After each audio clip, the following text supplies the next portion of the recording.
Hello, and welcome back to Pixel Perfect, episode. It's been a little while. Episode 52, I think it was. uh, we've been away. We've been away for a while. Actually, quite a while. I'm a little shameful, honestly, and I apologize. I've been gone even longer than I had realized, and I realized that when I looked at the last save date for this. I thought we'd only been gone away for like 2.5 months. It's been more like 4 or 5. But I do apologize. It was kind of unavoidable. Some things went on in my life. Things kind of got challenging, and I found very little time in order to actually make videos. And when I'd had the time, I didn't have the I didn't have the mental energy. I did stream. Continued to stream to try to keep the channel alive and try to let people know that I was still out there, but also because it was rather cathartic. Getting to see you guys live when I was having some challenges was good for me. I didn't start this channel as a therapy tool, but anytime you're struggling with something or just having challenges in life. Being able to hang out with nice people is therapy in itself. So I do want to take a moment to thank everybody who has shown up at the live streams.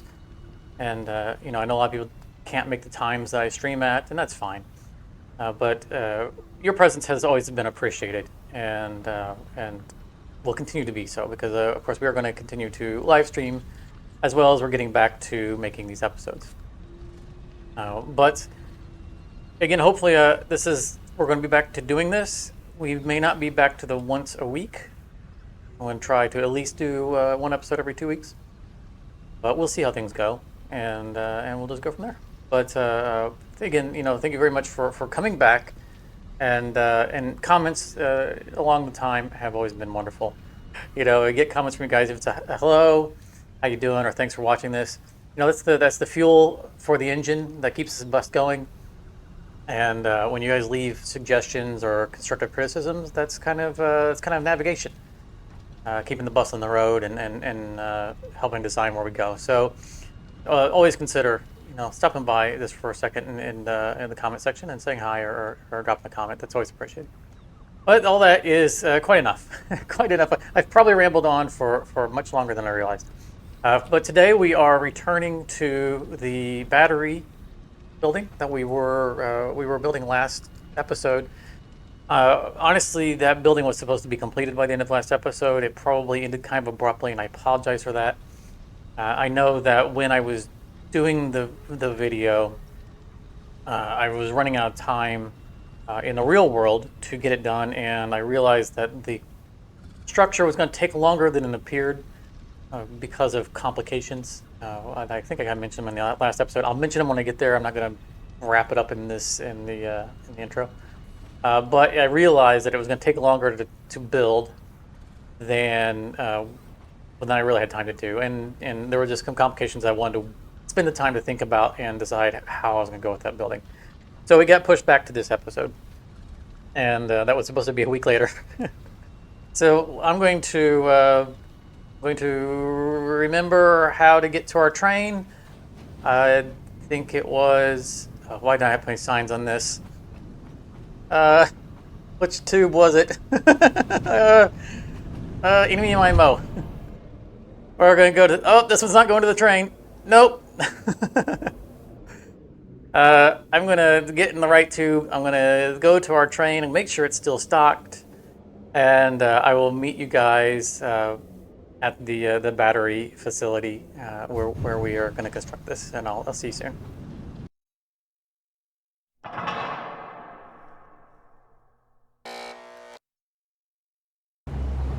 All right, here we are, arriving back at the battery facility, or future battery facility from last episode.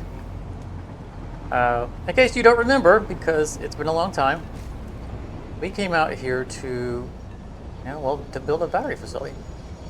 And we discovered something after kind of having put too much work into this location. That's not really true to say too much work. having settled on it and designed it and became too stubborn to move it. That's a lot more appropriate. I had really worked pretty hard at sardining these dual stations into this tiny little area. You can see we're like really it was right here on the corners. And I felt pretty creative about how I managed to get this split and get the trains to go each direction to eliminate the usual dead space we have in the middle. I was very proud of having done that. And of course, we came out here because this is where the materials we need for the battery production are. And this just was a good location to kind of central location to bring it all into. Also on the map, it puts us in a decent nexus point for transporting batteries to locations around the map. So this will actually be not only the production facility, but will be where we will store batteries. But anyway, as I mentioned, there was a complication that came about after having gotten to this point. And there is a power pole. Do I not have power? There we are. A temporary one up here. Stay in the sky. It means too long. Let's put it out here for now. All right. So, quick recap on the challenge that entered into play after this was all done. And we actually have to wait on something. So let's fast forward here a little bit. And here comes the complication. The big blue moth is flying right through the building. And we can't do anything to influence where he goes. So he's just gonna fly on through. And I spent time thinking about it. Like, do I move the facility? What do I do? And I decided I'm going to incorporate him into the facility, which means I need to map out the height that he flies at when he's through here, which is kind of what these were. This, I think, is going to tentatively be our floor for some of our buildings or some of our machines. But also, he doesn't fly a straight line. He kind of didos and does a little bit of a S-turn and then zigzags a little bit and then comes back out on this side. And this whole loop takes several minutes. Like, I don't know, 5-10 minutes or whatever. I mean, it looks like he's just right there, but he's going to go off in the distance and he's going to meander around. Eventually, he's going to come all the way back around and come back. And so, just building the facility is not as straightforward as it would have otherwise been. Because I only have a few seconds every, like I said, 10 minutes or so, to map out where his path is. And until I get that right, I can't really build the facility. And that's why I said I kind of ran out of time trying to make the episode last time, because it was going to take, I don't know, hours to do this. And the end result would just be, a relatively small building that was going to be on camera. Because this is not going to be a big fancy building. There's not a whole lot that goes into making batteries. And we had already established, as you can see, a conveyor right there. That's going to something, copper, I think. And we got another one up here. It looks like it's probably concrete. I haven't been here again for a few months. So we have more or less, materials that we're going to need coming here already. And anything else we'll bring in on train, because I believe we used like a aluminum sheeting or something to that effect. So one of the trains will come in with that, and I think the other one will probably be stationed for taking out batteries. And so the supplies are already accounted for. It's just the building, and the building's going to take some time. So I'm just going to do it. And originally I had mapped out how to where I was going to do a time lapse from, because we like to do time lapses here. And it's always a challenge anyway, because you have to get a good angle that's going to be static because that's the way we do time lapses for this game, because it's screenshot, compilation of screenshots. But it was going to be a matter of, like restarting it and stopping it and restarting it and restopping it every now and then, whenever he came through. And then at the end, it might not have been a good location at all because of what order do I have to actually build the building in because of the direction he's flying from and adjustments I have to make. So we're not going to do a time lapse for this one. We're just going to start building, and I'll come back when I have more structure, is more finalized, once we kind of know where he's going to be flying, and talk a little bit more about the math and the layout and everything that's going on. So I will I'll catch you guys in just a moment. All right, here he comes again. He's gone through multiple times through here. As you can see, we've kind of tried to map out like a little runway for him here. And we're trying to test, if he's going to clear these machines. He's going to go over that. That's nice. And then, so another thing we've noticed is that his animation for what his wings rise and fall aren't directly tied to his path. So he goes through in the same place every time. Sometimes his wingtips go up and go through this floor, and sometimes they don't. So that's what we're kind of working on, is this multi-layer test for where does he pop up enough to go through the floor. As you saw, after he took that little S turn there, he started to rise again. So this part of the building here is in more danger of him clipping than, say, the back part of it. But you can see we have some test cases out here. These are the smelters we're going to need for the building. We're going to end up only needing 6 of these.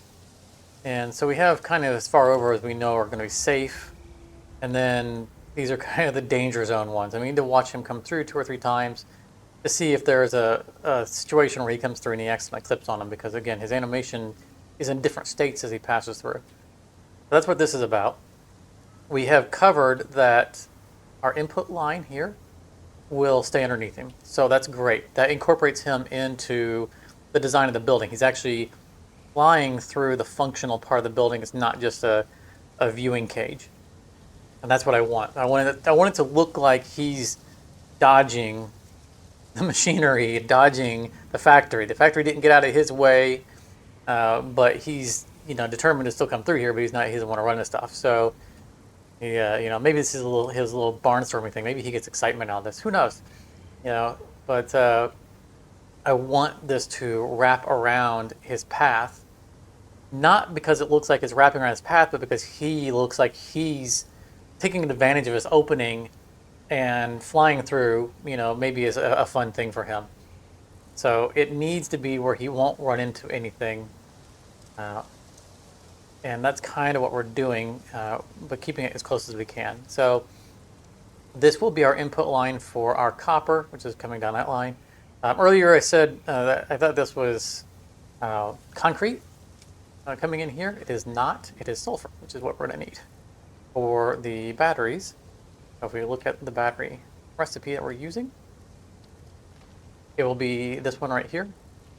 It's the sulfur that we have behind us, and all of that copper wire that we're going to be making from the copper off to the left of us. And then we will be importing the aluminum sheeting and the plastic. But once we have this more constructed, we'll go over the math of machines and the numbers and whatnot behind it. But I just wanted to bring you in and show you some of the progress. We've been at this for quite some time now. Oh, I don't know. I'd say we've probably been sitting here for about an hour watching this guy go through and like dropping these poles to just like flying with him and dropping poles on the end of his wingtips to kind of map out where he's at. But I'm gonna get back to it, and I'll give you guys another update when I have substantial progress. All right, so you can see we've kind of left the facility behind that we were building, the battery place, and the reason is because we have a big old hole there. Squirrel. The reason is because we've kind of gotten to a point in the design process where we need to define our inputs And one of the things that we're going to need is plastic. And, I was thinking about it. We have plastic in multiple locations. We have it, of course, right here where we're manufacturing it at the turbo fuel facility. But we also have it largely at the electronics hub, where basically is where we use all of our plastic. And of course, we do send the overflow to the warehouse back at home. And I was considering, where do we want to pick up that plastic from? Now, I don't want to pick it up from here directly, and the reason for that is because, primarily we need all of this going to the electronics hub. Pick the map here. We are over here somewhere. Right here we are.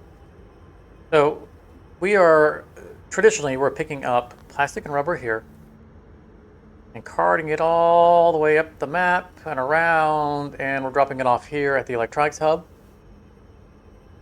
And then a little bit of the overflow is heading over to home. And so this is where we house basically all of our plastic. And I'd kind of like to pick it up from there, but that's a very congested area. And as you can see, it's really far away. Our new facility is over here. So we're going to go ahead and add, for the first time, a second train to this facility. Now the caveat here is that, as you can see from where we're sitting and the train that's coming, which is our oil and plastic and all that train, there is no way to approach the facility from here. See, those are all one-way split-offs. That train's going to dip down, it's going to go through the facility, and it's going to do a single line back up and go back home. That means we need to manufacture a approach to merge with that line somewhere on this track. Now we could potentially, wrap it around so that it comes out and like comes around, but I don't think that's a good idea. Probably we split off of these and then just go straight and hook it onto there. I think it's probably going to be the most direct approach. It's a little bit of a pain to get that angle, but you know what? We've got that angle here anyway. So I think that's what we're going to do, as long as we don't run into that oil production here. So we're away from home for now, and we're going to lay some new track, and that way we can set up a delivery train for the plastic. I just want to give you guys a little idea of what else we're having to do, not only just building that building, but we're having to do to get supplies over to here. So I'm going to get that done real quick, and I'll show you the final product, see how it came out. All right, so that was relatively painless. You can see there goes our other train, the usual train going through here. You can see we have merged here. We still need to do our signals, but I think that we're good. We've already done our blocking and pathing signals there. We did need to rotate that oil extractor, but it clears it. It clears it just barely, but technically it clears it, so we're taking it. But traditionally, when we're doing intersections, we want to do pathing signals on the way in and blocking signals on the way out. This is coming in because it's leaving the facility.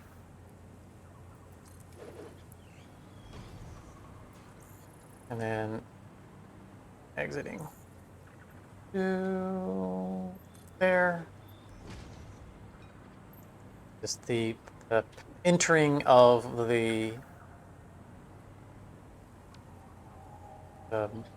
intersection. So there we go, like that.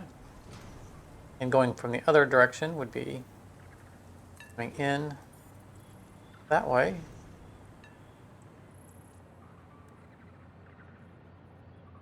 Exiting. And exiting. All right, that should handle it.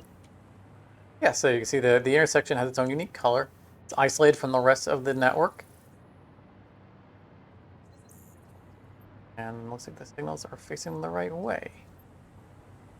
Out, yep. All right, excellent.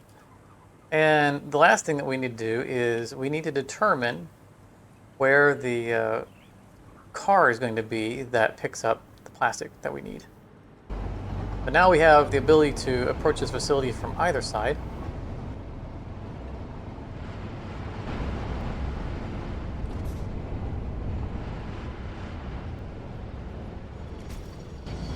And it looks like it's going to be the first train car because blue should be plastic that we're going to get out.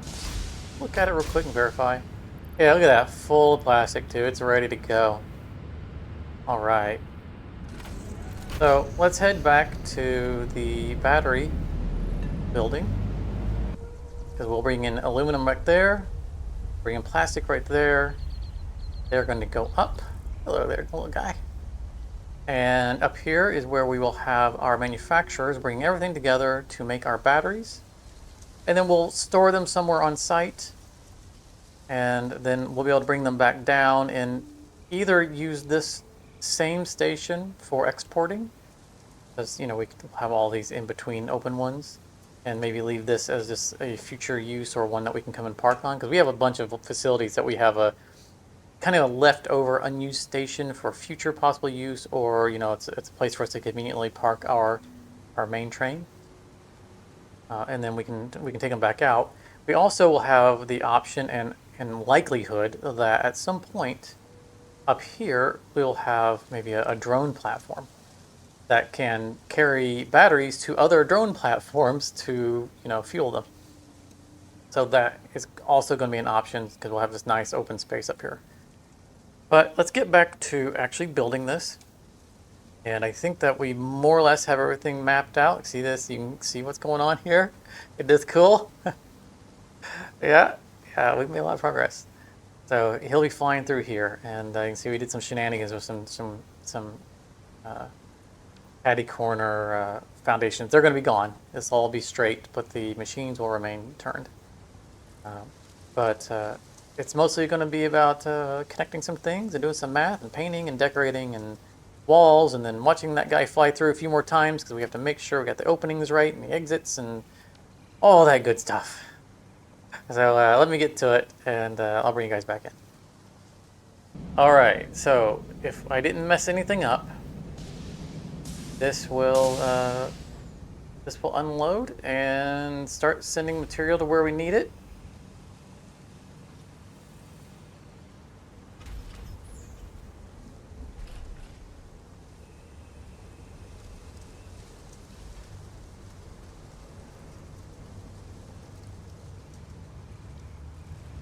And up here, we should start seeing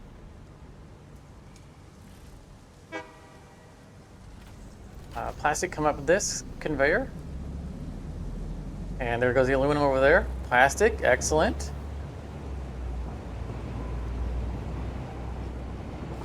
Oh, no, we don't need that. But it is a Mark III, okay.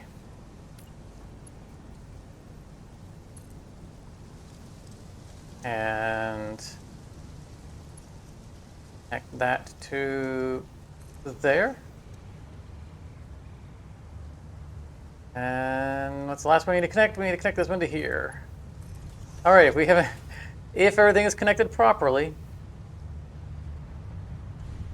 we should start to see smelting, and we should start to make wires, and the batteries should start to go.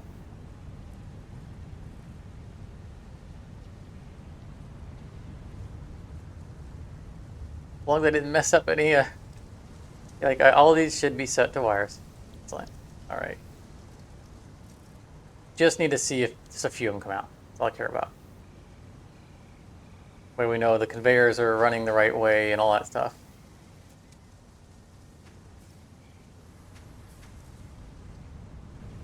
Set the top floor. And there's another couple things I want to do up here, but I want to just see batteries popping on the belt. And what we're going to do up here is and we're not going to use them yet. But we're gonna put a couple of drone ports up here. Just for visual, let's drop a couple of them down. What's the center of the building? Right there. Let's do something like this. I'll probably end up moving them.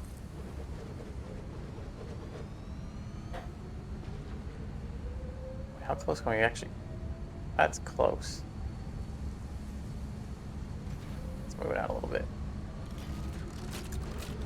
So we'll have a couple of drone ports up here so we can airlift batteries, you know, where we need to. There we go. We have batteries. Excellent. So we can throw them into. We're going to throw them into a storage for now.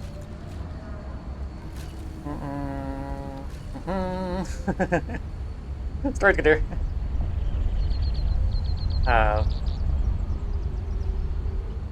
And then I'll move things around. But I want to make sure the timings are working. So these need to be able to run constantly to make sure that we're getting enough plastic in, you know, on the train loop, and enough sheeting for the full run. So let me monitor this a little bit and do some cleanup work, and then I'll come back and we'll see how things are running. All right, the building is done, and we're riding in on our big blue buddy here.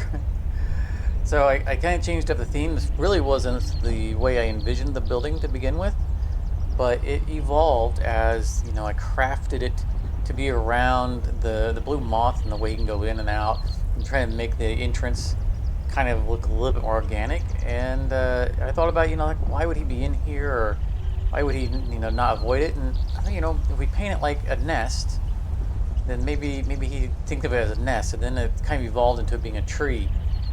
So, you know, like that's a hole in the side of the tree, and on the way back out is another one. And so it's a little irregular, which is kind of the point. And, you know, painted brown like the stump, you know, or the wood of the tree, and then the green for the canopy. And we went with this nice green and brown for the machines up here, which make them look really good. They kind of blend in with it real nice, kind of camouflage it. And for now, we are just chucking all the batteries into a recycler because we don't need them. We already have a full double container of them. When we need them, we will just redirect them down that chute, and a train will pick them up. But yeah, it's looking pretty good. It's pretty good. I enjoyed, you know, challenging myself to make something that's not quite as symmetrical as we usually do, make it a little bit more organic. And I'm very pleased with the way it came out. And we painted the machines in here kind of moth blue. So, you know, like maybe they're the eggs for the moth, you know, or hatchings. You know, so the moth flies through and then sees they're all moving and they're all okay, there's no danger, and then just carries on. So, you know, maybe. You never know. You never know what the moth is thinking. But yeah, it worked out great.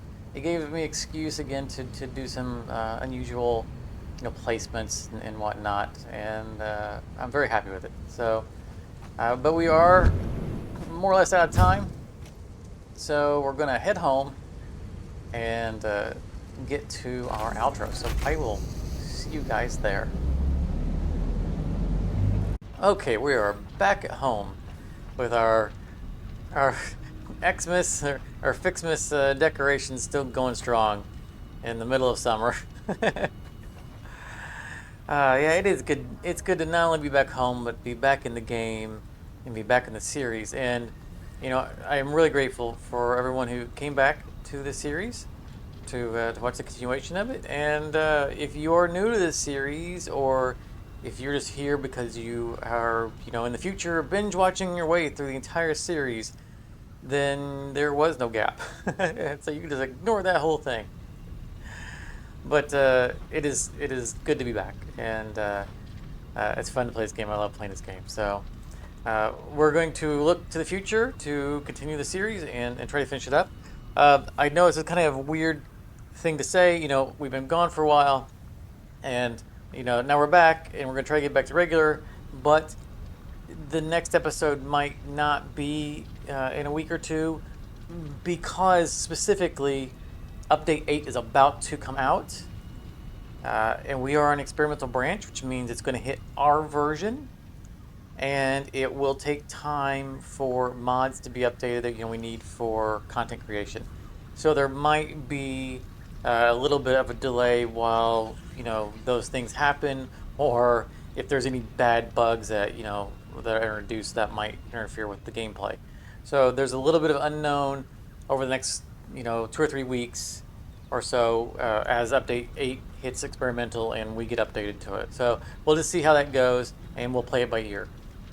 But I'm going to start planning for what we're going to do next, and structuring out what the next episode will be, and get it filming when I know that we have a secure, stable version to do so.